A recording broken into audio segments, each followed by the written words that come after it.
Jake Miller stood in front of the mirror in his small room on the ship. His hand shook a little as he fixed his tie. Today was the biggest day of his life.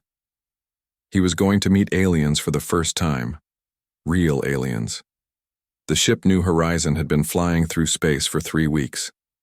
Jake was part of the first human team to meet the Caltherian Empire. Nobody knew what these aliens looked like or what they wanted.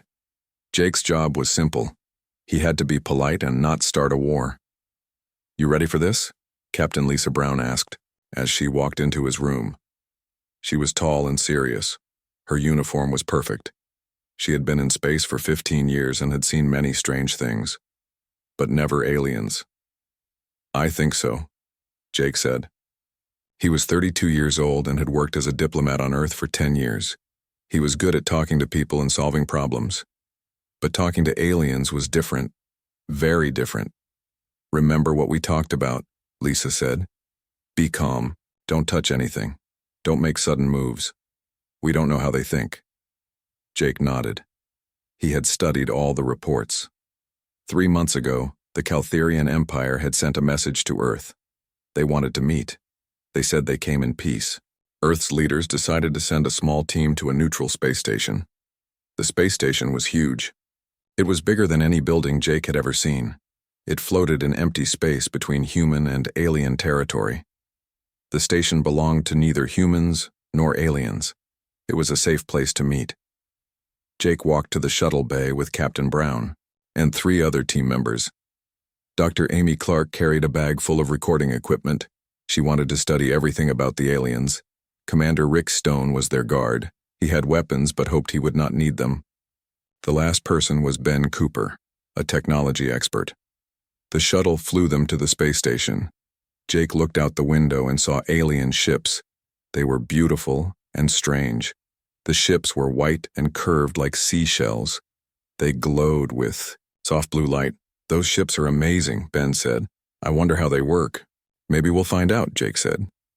The space station had a special meeting room. It was round with windows showing the stars. Half of the room was made for humans. The other half was made for aliens. Nobody knew what the aliens needed, so the station builders had tried to think of everything. Jake and his team sat at a long table. They waited. Jake's heart beat fast. His mouth felt dry. Then the door on the alien side opened. The first alien walked in and Jake forgot how to breathe. She was tall, maybe 7 feet. Her skin was blue like the ocean and seemed to shine with its own light. She had long silver hair that moved like it was underwater. Her eyes were large and golden. She wore clothes that looked like they were made of starlight. Behind her came 5 more aliens. They all looked similar but smaller. They were clearly important people. Their clothes had symbols that might have been writing. The tall alien sat, down across from Jake. When she looked at him, Jake felt like she could see inside his soul. Her golden eyes were kind, but also very old and wise. "I am Queen Zara of the Caltherian Empire," she said.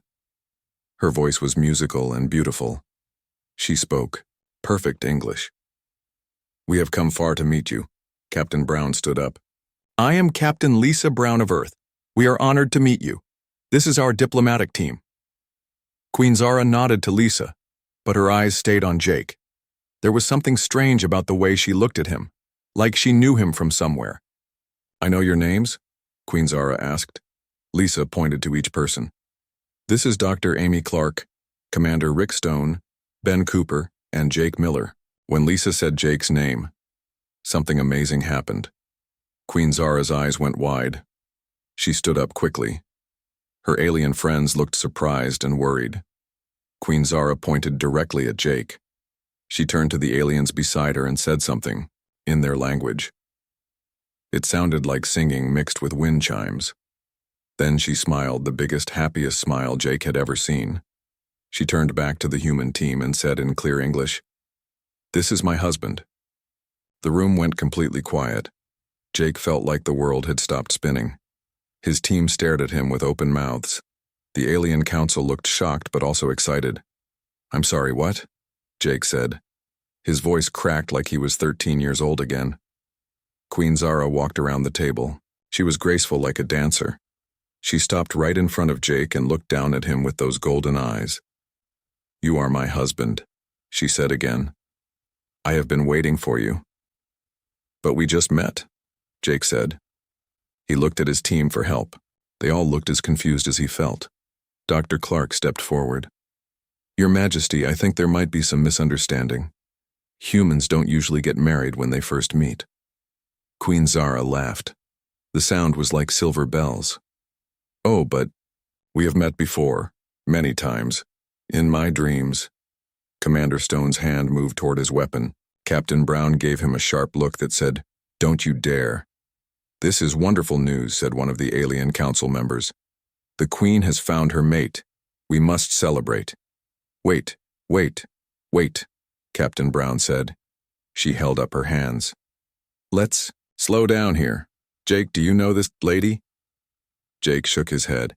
He was still staring at Queen Zara.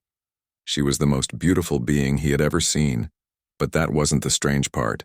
The strange part was that looking at her felt like coming home after a long trip. "I've never seen her before in my life," Jake said. "But I have seen you," Queen Zara said softly. "Every night for 6 months. You come to me in dreams. You speak to my heart.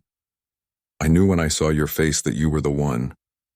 She reached out and touched Jake's hand. When their skin met, Jake felt a shock of electricity, not painful but warm and tingling, like touching a battery made of sunshine. Queen Zara gasped and smiled even wider. "Yes," she whispered, "it is you." Jake stared at their joined hands. Her skin was warm and soft, just like human skin, but it glowed faintly where they touched. "This is crazy," Ben whispered. Dr. Clark pulled out her recording device. "Fascinating. Some sort of psychic connection, perhaps?" Commander Stone looked ready to fight. This could be a trap. Captain Brown was thinking hard. Jake could see the wheels turning in her head. This was either the best thing that could happen to human-alien relations or the worst. Queen Zara squeezed Jake's hand gently. "Do not fear," she said to the human team. "This is a great blessing. When a Caltherian ruler chooses a mate, it brings peace and prosperity to both peoples." "But I didn't choose anything," Jake said. "I don't understand what's happening." "Understanding will come," Queen Zara said.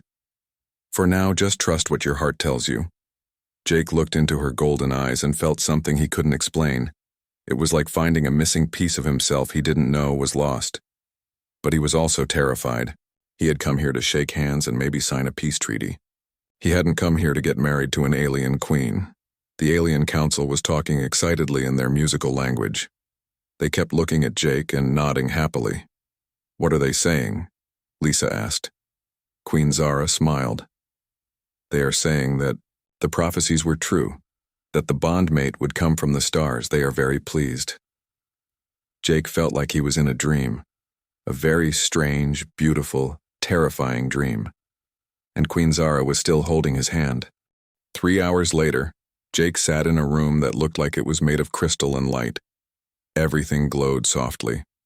The chair he sat in was more comfortable than his bed back on Earth, but he felt like he was losing his mind. Queen Zara had left him alone to rest and think. Her alien friends had bowed to him before they left. They called him Prince Consort Jake, and it made his head spin. Dr. Amy Clark rushed into the room carrying 3 books and her computer. Her hair was messy, and she looked excited and worried at the same time. "Jake, I've been reading everything I can find about Caltherian culture," she said. She sat down across from him. "This is either really good or really bad." "Tell me it's really bad," Jake said. "Maybe then I can wake up from this nightmare." "Well, the good news is that Caltherian marriages are based on something they call soul recognition. It's supposed to be rare and special.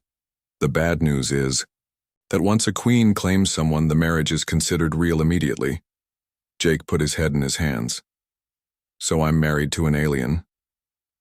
"Technically, yes. But Jake, there's something else. Something strange." Amy opened one of her books. "According to this, soul recognition only happens between Caltherians and other Caltherians. It's never happened with another species before." "What does that mean?" "I don't know. But the fact that it happened with you means something important." The Door opened and Commander Rick Stone walked in. He looked angry and suspicious. "Jake, we need to talk. This whole situation smells like a trap to me." "What kind of trap?" Jake asked. "Think about it. Beautiful alien queen, love at first sight, mysterious dreams, it's too perfect. Maybe they're trying to get a human under their control." Before Jake could answer, another voice spoke from the doorway. "That is not our way." They all turned. A tall alien male stood there. He was not as beautiful as Queen Zara, but he had the same blue skin and golden eyes. He was older, with silver markings on his face. "I am Lord Vex, advisor to Queen Zara," he said. "May I enter?" Jake nodded. He was curious to hear what the alien had to say. Lord Vex sat down gracefully. When he moved, Jake noticed something strange. The alien moved like he was underwater, smooth and flowing. "I understand your confusion," Lord Vex said. "Soul recognition is not something we can explain easily. It is not a choice, it simply is." "But why Jake?" Amy asked. "What makes him special?" Lord Vex looked at Jake with those strange golden eyes. "We do not know. This has never happened before. But Queen Zara has been having dreams about your Jake for many months. She saw his face, heard his voice. She knew he was coming before your people sent their message." "That's impossible," Rick said. "Many things are impossible until they happen," Lord Vex said calmly. Jake leaned forward. "What exactly does this marriage mean? What's expected of me? As Prince Consort, you would live on our homeworld. You would help Queen Zara rule. You would be father to her children and grandfather to their children. You would be part of our family forever." The words hit Jake like cold water. Forever? Caltharians mate for life. We live much longer than humans. With our medicine, you could live as long as we do. Perhaps 1,000 years. Amy gasped. 1,000 years? "This is crazy," Rick said. "Jake, you can't seriously consider this." But Jake wasn't listening to Rick anymore. He was thinking about Queen Zara's golden eyes and the way her hand felt in his. When she touched him, something inside him had woken up, something he didn't know was sleeping. "Lord Vex," Jake said slowly. "Can you tell me more about these dreams the Queen had?" The alien nodded. "She saw you standing in a place of metal and glass surrounded by stars. She saw you working with strange devices, making them do things even we cannot do. She saw you standing beside her, strong and proud, as our peoples joined together." "Working with your devices?" Amy asked. "What does that mean?" "I do not know. Perhaps we should show you." Lord Vex stood up and gestured for them to follow. They walked through hallways that seemed to be carved from giant pearls. Everything was smooth and curved. The walls showed pictures that moved like windows to other worlds. They came to a room full of strange machines. The machines hummed with power and glowed with different colors. Some looked like flowers made of metal. Others looked like geometric, shapes that hurt to look at directly. "These are control systems for our ship," Lord Vex said. "They require training and genetic compatibility to use. Watch." Lord Vex walked to one of the flower-shaped machines. He put his hands on it and the petals opened. Lights danced between his fingers. The machine sang in harmonics that made Jake's teeth ache. "Now," Lord Vex said to Jake, "try." "I don't know how," Jake said. "Just put your hands where mine were." Jake looked at Amy and Rick. Amy nodded encouragingly. Rick shook his head in warning. Jake walked to the machine. When he put his hands on the metal pedals, everything changed. The machine didn't just sing, it roared to life like a sleeping dragon, waking up. The pedals opened wide and light poured out. Jake could feel the machine's thoughts in his mind. He could sense its purpose, its joy at being used properly. Without knowing how he knew, Jake made the machine create a hologram of Earth. Then Mars. Then Jupiter. The planets hung in the air, perfect and real. "How are you doing that?" Amy whispered. "I don't know," Jake said. But it felt natural, like he had been using these machines his whole life. Lord Vex stared at Jake with wonder and fear. "This is not possible. It takes our children years to learn what you just did." Jake stepped back from the machine. The holograms faded, but the machine continued to glow softly like it was happy. "What does this mean?" Jake asked. "I do not know," Lord Vex said honestly. But perhaps the Queen's dreams were not just dreams. Perhaps they were visions of truth. Rick grabbed Jake's arm. "We need to get back to our ship. Now." "Why?" Jake asked. "Because this is getting too weird. First the marriage thing, now you're some kind of alien technology wizard. Something's not right here." Amy was recording everything on her device. "Jake, this is incredible. You have some kind of natural compatibility with their technology. Do you have any alien ancestry? Any family history that might explain this?" Jake shook his head. "My family has been in Kansas for 5 generations. We're about as human as humans get." Lord Vex was quiet for a long moment. Then he said, "Perhaps we should speak with the Elder. She is very old and knows many secrets." "What kind of secrets?" Amy asked. "Secrets about our past, about where we came from, about why your Jake can use our machines like he was born to them." Before anyone could answer, the room's lights suddenly changed from blue to red. An alarm started singing in the alien language. "What's happening?" Rick demanded. His hand went to his weapon. Lord Vex's face went pale. "A fleet approaches. A large fleet." "Ours or yours?" Jake asked. Lord Vex touched one of the machines. His face grew even more worried. "Yours. Many ships. Armed for battle." Rick smiled grimly. "Good. Earth Command must have decided this whole situation was too risky." But Jake felt cold fear in his stomach. If Earth's military showed up shooting, Queen Zara and her people might decide humans were enemies after all. All the progress they had made would be lost. And Jake realized with surprise that he didn't want to lose Queen Zara. Not yet. Maybe not ever.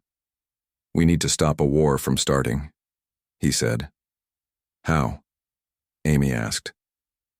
Jake looked at the alien machine that had responded to his touch. An idea began to form in his mind. A crazy, dangerous, probably stupid idea. "Lord Vex," he said, "can you take me to Queen Zara, right now?" "Of course. But why?" "Because if I'm really her husband, then it's my job to protect her people. And right now, that means stopping Earth's fleet from doing something we'll all regret." Lord Vex stared at Jake for a long moment. Then he bowed deeply. "Yes, my prince," he said. "I will take you to the Queen." Queen Zara stood on the bridge of her ship, watching the approaching Earth fleet through a window that showed space like it was right outside. Jake counted 30 human warships. They looked small and ugly compared to the beautiful Caltharian vessels, but he knew they carried enough weapons to destroy the space station. "Your people seem angry," Queen Zara said to Jake. She didn't sound afraid, just sad. "They're scared," Jake said. "Humans get dangerous when we're scared." Jake had convinced Captain Brown to let him speak for the human team. She hadn't been happy about it, but she agreed that Jake seemed to be the only one the aliens trusted. "Can he?" "You talk to them?" Queen Zara asked. "I'll try." Jake walked to what looked like a communications device. It was a crystal that floated in the air, glowing with soft light. When Jake touched it, he somehow knew how to make it work. "This is Jake Miller calling Earth Fleet Command," he said. A voice came from the crystal, angry and harsh. "Jake Miller, this is Admiral Tony Hayes. You and your team will return to your ship immediately. These aliens have clearly compromised you." "Admiral, nobody has compromised anyone. We're trying to work out a peaceful first contact here." "Peaceful? According to our intelligence, they've claimed you as some kind of prisoner. We're here to get you back."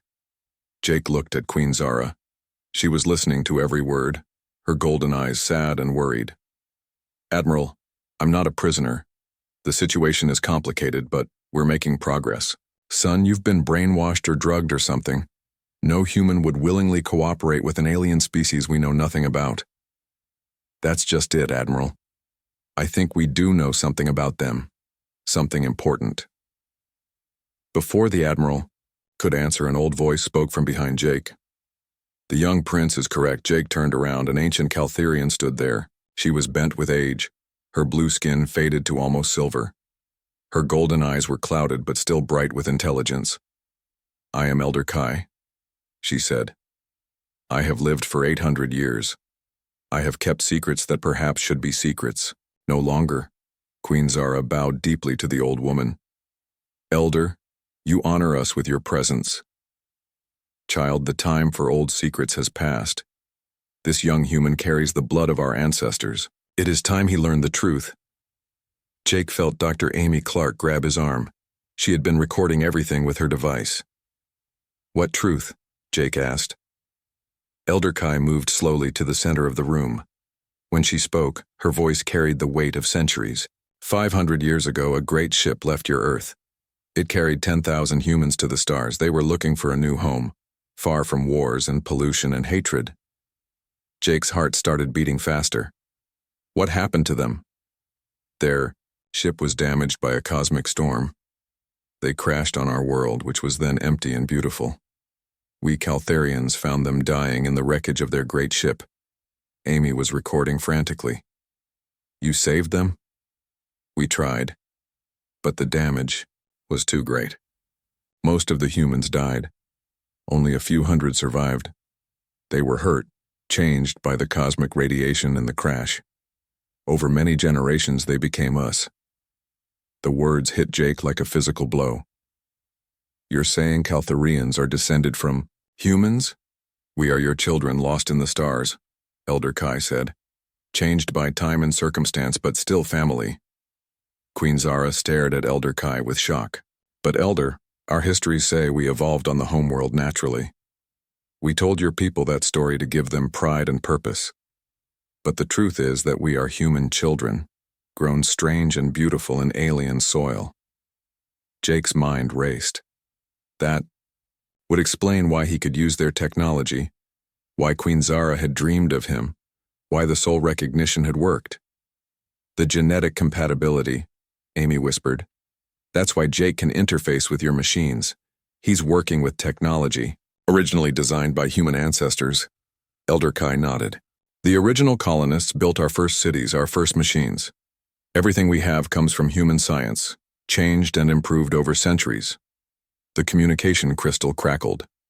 Admiral Hayes's voice came through, suspicious and angry. "What are you people talking about?" "Jake, report your status immediately." Jake touched the crystal. "Admiral, you need to hear this. The Caltharians aren't aliens. They're descended from the lost colony ship Destiny." Silence from the crystal. Then, "That's impossible. The Destiny was lost 500 years ago." "Not lost, Admiral. Found. They survived and evolved and became something amazing. Even if that's true, it doesn't change anything. We have our orders." Queen Zara stepped forward. "What are your orders?" "To secure human interests in this sector. These aliens, or whatever they are, have technology we need. They'll either share it willingly or we'll take it by force." Jake felt sick. This was exactly what he had feared. Earth's military saw the Caltharians as either useful tools or dangerous enemies. They didn't see them as family. "Admiral, you can't attack them. They're human descendants. Even better. Then they'll understand why they need to cooperate with Earth's government." Queen Zara's expression hardened. "And if we refuse?" "Then we'll consider you hostile and act accordingly." Jake saw something flash in Queen Zara's golden eyes. Not fear, but anger and disappointment. "Your admiral speaks like a conqueror, not a cousin," she said quietly. "Not all humans are like that," Jake said quickly. "Perhaps, but enough are." Elder Kai spoke again, her voice heavy with sadness. "I feared this day would come. When our lost children returned, would they come as family or as masters?" The communication crystal flared with activity. Admiral Hayes's voice was sharp and commanding. "All human personnel will return to the fleet immediately. We're taking control of the situation." Jake made a decision that surprised everyone, including himself. "No," he said into the crystal. "Excuse me?" "I said no, Admiral. I'm staying here." "Son, you're under orders from Earth Command. I'm under orders to establish peaceful relations with the Caltherian Empire, that's what I'm doing. By marrying their queen. That's not diplomacy, that's madness. Jake looked at Queen Zara. She was watching him with those golden eyes, waiting to see what choice he would make. Maybe it's both, Jake said. But it's the right thing to do. Amy stepped forward. Admiral, from a scientific perspective, this discovery changes everything. We're not dealing with aliens anymore. We're dealing with long-lost relatives. Dr. Clark, return to your ship immediately. With respect, Admiral, I think my place is here, studying this remarkable evolution and reunion. Commander Rick Stone had been quiet during all of this. Now he spoke up. Admiral, this is Stone. I've been watching everything. These people aren't hostile, they're just different. Maybe we should try talking instead of threatening. Jake felt a surge of gratitude for his teammate, but then the crystal carried a new voice, cold and mechanical. Admiral Hayes, this is General Nina Ross from Earth Command. We've been monitoring the situation. You have permission to use any necessary force to secure those humans and Caltherian technology. Queen Zara closed her eyes. So it begins, she said softly. What begins? Jake asked. War, Elder Kai said. The same thing that drove the original, colonists from Earth. Fear and greed and the need to control what they don't understand. Jake felt anger rise in his chest. After everything they had learned, after all the possibilities for peace and cooperation, Earth's military was going to ruin it all. Not if I can help it, he said. Jake, Amy said. What can you do against a whole fleet? Jake looked around the bridge. It was full of Caltherian technology that responded to his touch. Technology originally built by human hands and human minds. Maybe more than you think, he said. He walked to the largest control panel on the bridge. It was covered with symbols that looked like writing and mathematics and music all mixed together. When Jake put his hands on it, the entire ship came alive around him. He could feel its systems, its power, its capabilities, and he realized that Caltherian ships were far more advanced than the Earth fleet realized. Queen Zara, he said, do you trust me? She came to stand beside him. With my life, my husband. Then, let me try something. Something that might save both our peoples from a war nobody really wants. Jake closed his eyes and reached out with his mind to every Caltherian ship in the area. To his amazement, he could feel them all. Their systems recognized him, welcomed him. He could stop this war before it started. But first, he needed to show Admiral Hayes exactly who he was dealing with. And he needed to show Earth that humans and Caltherians together were stronger than either could be alone. Jake's hands moved across the Caltherian control panel like he had been using it his whole life. Symbols lit up under his touch, and the ship responded to his thoughts as much as his actions. What are you doing? Queen Zara asked. Showing them what we can accomplish together, Jake said. Through the ship's systems, Jake reached out to the Earth fleet. He didn't hack their computers exactly. Instead, he connected to them, like shaking hands with each ship's navigation system. Admiral, Hayes' voice crackled through the communication crystal, angry and confused. What the hell is happening to our systems? Jake smiled. This is Jake Miller, Admiral.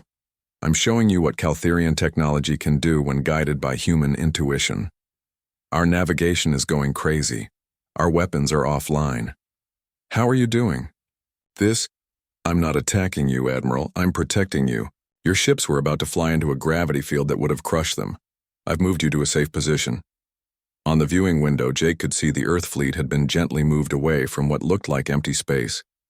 But Jake's connection to the Caltherian sensors showed him the invisible gravity trap that had been waiting there.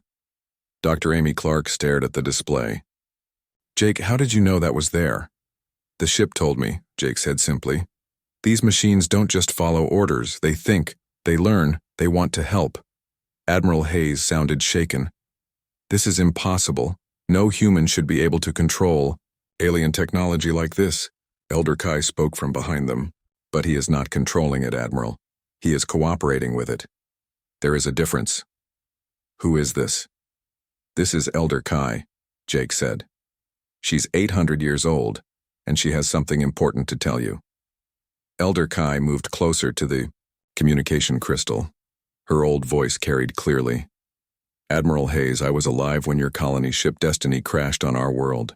I helped care for the survivors. The Destiny was lost with all hands. No, Admiral. Lost to you, perhaps, but not lost to the universe. The survivors became us. We are your children, grown strange and wonderful in alien soil. Jake could hear arguments starting in the background of the Admiral's communication channel. Other voices, confused and angry.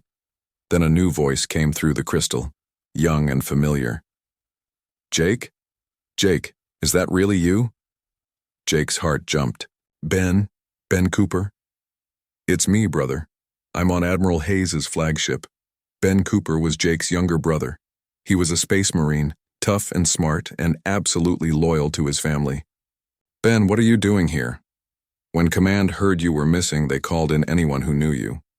I've been worried sick. Queen Zara touched Jake's shoulder. This is your brother? Yes. Ben, I'm okay. More than okay. I've learned something incredible. Jake, they're saying you married an alien queen and you're under some kind of mind control.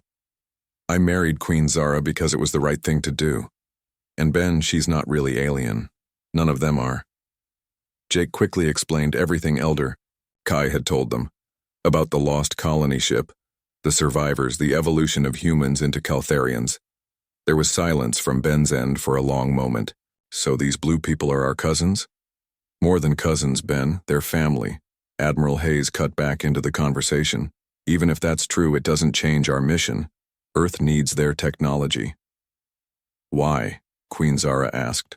What is so urgent that you would threaten war? Another voice answered. Female, cold and full of authority. Jake recognized it as General Nina Ross from Earth Command. Because space is dangerous, Your Majesty. We've discovered hostile alien races in 3 other sectors. Truly alien races that want to destroy all human life. We need advanced technology to protect our people. Jake felt Queen Zara stiffen beside him. You have enemies? Big ones, General, Ross said. The Void Hunters in particular. They've wiped out 2 human colonies already. We need every advantage we can get. Elder Kai's ancient face went pale. The Void Hunters still exist? You know them? Jake asked.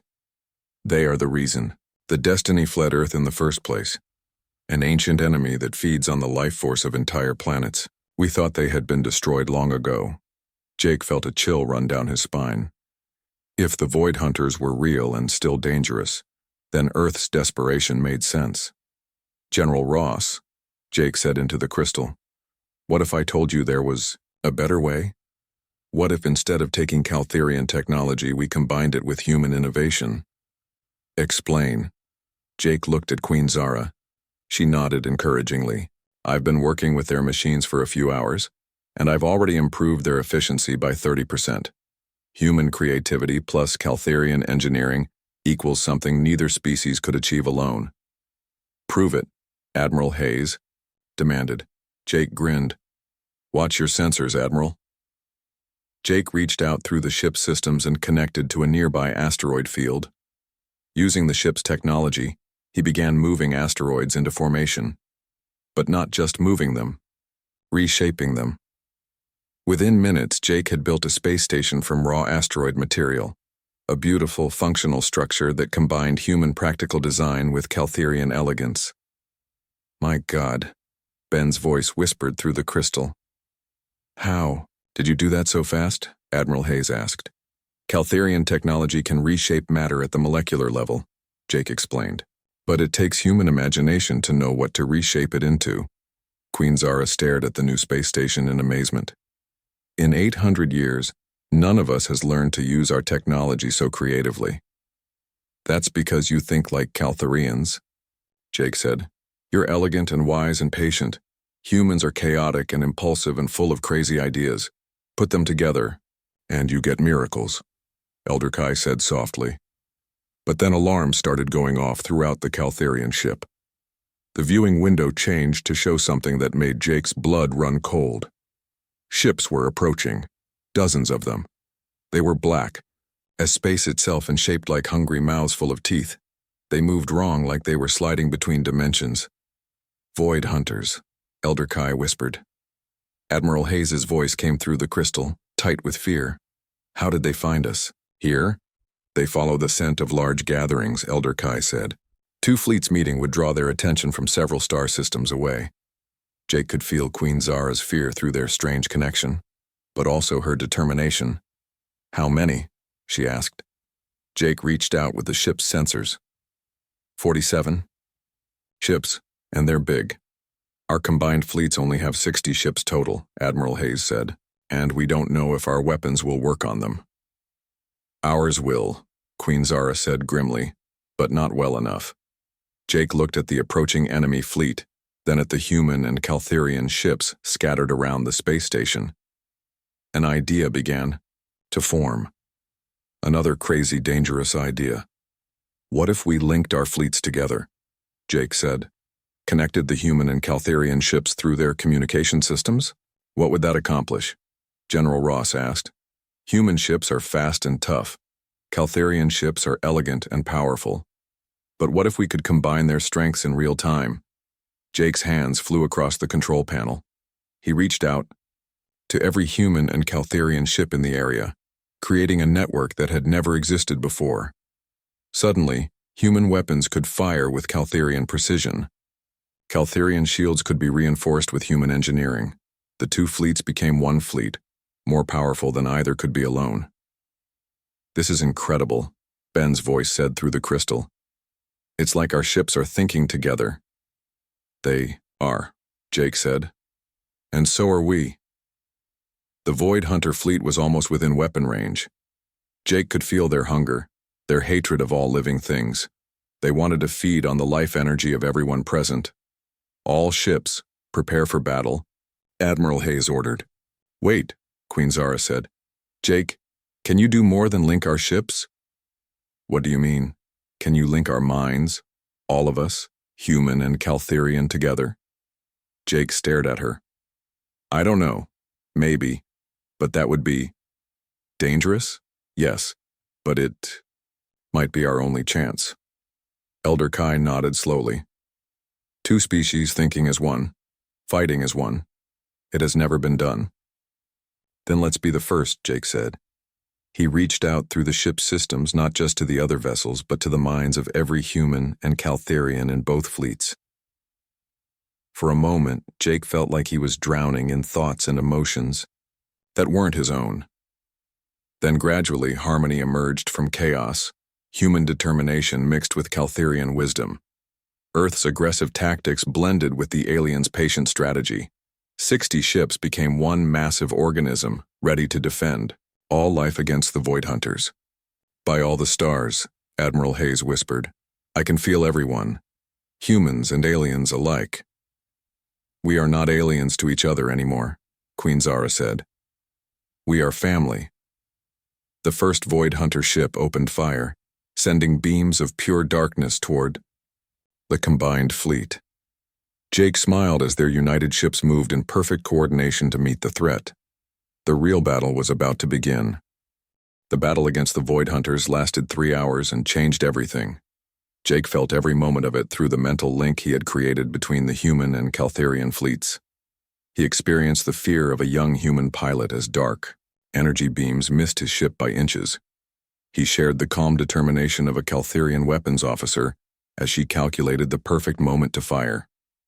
He felt the pain when ships were hit and the joy when enemies were destroyed. But most of all, he felt the growing unity between 2 peoples who had been separated for 500 years.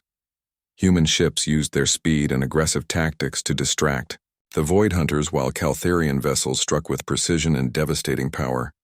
When human shields failed, Caltherian technology protected them. When Caltherian ships needed ammunition, human supply vessels shared their resources. They fought as one people, as family. The turning point came when Jake figured out how to combine human nuclear weapons with Caltherian energy manipulation. The result was a new kind of weapon that could actually hurt the Void Hunters' strange ships.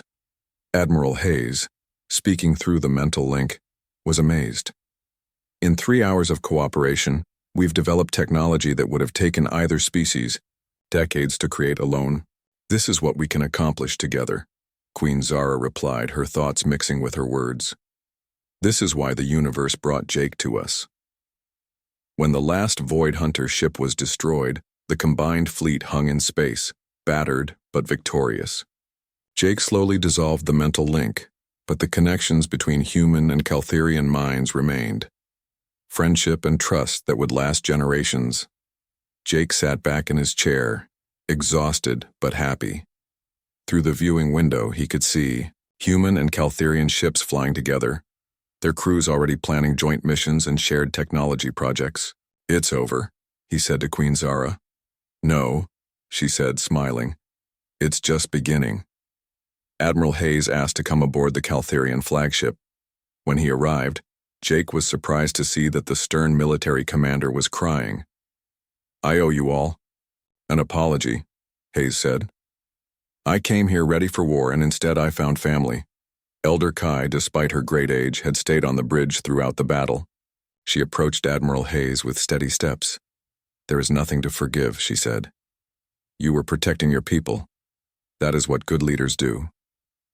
"But I was ready to attack innocent civilians." "We were never innocent," Queen Zara said gently.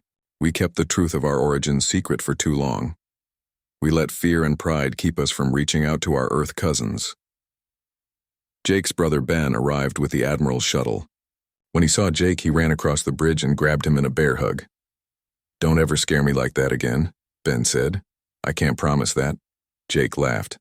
"My life just got a lot more complicated." Ben looked at Queen Zara, who was watching, their reunion with golden eyes full of warmth. "So you're my new sister-in-law?" Ben asked. Queen Zara bowed gracefully. "If you will have me, Ben Cooper." "Are you kidding? You helped my brother save 2 entire species. You're definitely family." Dr. Amy Clark had been recording everything throughout the battle. Now she was practically bouncing with excitement. "Jake, do you realize what we've accomplished? We've proven that human and Caltherian cooperation produces exponential improvements in technology, tactics, and problem-solving. This changes everything about how we explore space." "Speaking of which," Admiral Hayes said, "General Ross has asked me to extend an official invitation. Earth would like to propose a formal alliance between humans and Caltherians." "What kind of alliance?" Queen Zara asked. "Joint colonies, shared technology, combined defense fleets. We've learned that the universe is dangerous. We're stronger together than apart." Elder Kai nodded approvingly. The children of Earth reunited at last. But Jake saw something in Queen Zara's expression. A shadow of doubt. "What's wrong?" he asked her. "Nothing is wrong. Everything is right.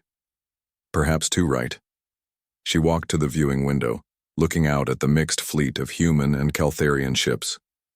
"Change is difficult, even good change. Some of my people will resist this alliance. Some of yours will too." Admiral Hayes nodded grimly. "There are already voices on Earth calling this whole situation a trick. They think the Caltherians are pretending to be human descendants to gain our trust. And some Caltherians believe that humans are too violent and chaotic to be trusted with our advanced technology," Queen Zara admitted. Jake joined her at the window. "So what do we do?" Queen Zara turned to face him, and Jake saw the strength that made her a queen. "We prove them wrong. Every day, every choice, every act of cooperation between our peoples." "That could take years," Ben said. "Or decades," Elder Kai added. "Old prejudices die hard." Jake took Queen Zara's hand. When their skin touched, that same warm electricity flowed between them. "Then we'd better get started," he said. 1 year later, Jake stood in a garden on the Caltherian homeworld, wearing robes that sparkled like starlight. The garden was filled with flowers that glowed softly in the alien sunlight, and the air smelled like cinnamon and rain. Queen Zara walked toward him down a path lined with friends and family from 2 worlds. She wore a dress that seemed to be woven from moonbeams, and her silver hair flowed like water around her shoulders. They had been married in the technical sense for over a year, but today was their real wedding. The ceremony that would officially unite not just Jake and Zara, but human and Caltherian cultures. Ben stood beside Jake as his best man, wearing a formal uniform that combined Earth military tradition with Caltherian, Design. Dr. Amy Clark sat in the front row, still taking notes on everything she saw. Admiral Hayes and Lord Vex sat together, planning their next joint mission. Elder Kai performed the ceremony, her ancient voice carrying clearly in the garden's perfect acoustics. Today we celebrate not just the union of two hearts, but the reunion of two peoples, she said. Jake Miller and Queen Zara represent the best of both worlds. Their love proves that differences in appearance and culture are nothing compared to the bonds of family. When Jake and Zara exchanged vows, they spoke in both English and the musical Caltherian language. They promised to love each other, to protect their peoples, and to explore the stars together. Do you, Jake Miller, take Queen Zara as your wife, your partner and your co-ruler? I do, Jake said, for this life and whatever comes after. Do you, Queen Zara, take Jake Miller as your husband, your partner, and your co-ruler? I do, Zara said, for all the centuries we may share. When they kissed, every flower in the garden glowed brighter, as if celebrating with them. The reception was held in a great hall that floated above the clouds. Humans and Caltherians danced together to music that blended earth instruments with alien harmonics. Children from both species played games that had been invented just that week. Jake's parents had made the long journey from Kansas. His mother cried when she met Queen Zara, and his father asked detailed questions about Caltherian farming techniques. I never imagined I'd be dancing at my son's wedding on an alien planet, Jake's mother said to Queen Zara. And I never imagined I would have human in-laws, Zara replied. But I am very happy that I do. Near the end of the evening, Jake and Zara stood on a balcony overlooking the capital city. Lights sparkled below them like fallen stars, and above them the first joint human Caltherian space station glowed like a new constellation. Any regrets? Zara asked, leaning against Jake's shoulder. Only one, Jake said. What? I wish we could have met sooner. Think of all the time we wasted being separated. Zara smiled. Perhaps. But maybe we needed that time apart to become the people we are now, the people who could bring our worlds together. A shooting star streaked across the alien sky, and Jake made a wish. What did you wish for? Zara asked. That our children will grow up in a universe where humans and Caltherians work together to explore every star, solve every problem, and protect every life. That is a good wish, Zara said, and one that I think will come true. In the distance, a new ship launched from the spaceport. It carried both human and Caltherian crew members, heading out to establish the first joint colony on a distant world. Jake watched it disappear into the stars and smiled. The universe was vast and full of wonders and dangers, but humanity no longer faced it alone. They had family among the stars. Family that had been lost and found, changed but still recognizably human at heart. And together, there was nothing they couldn't accomplish.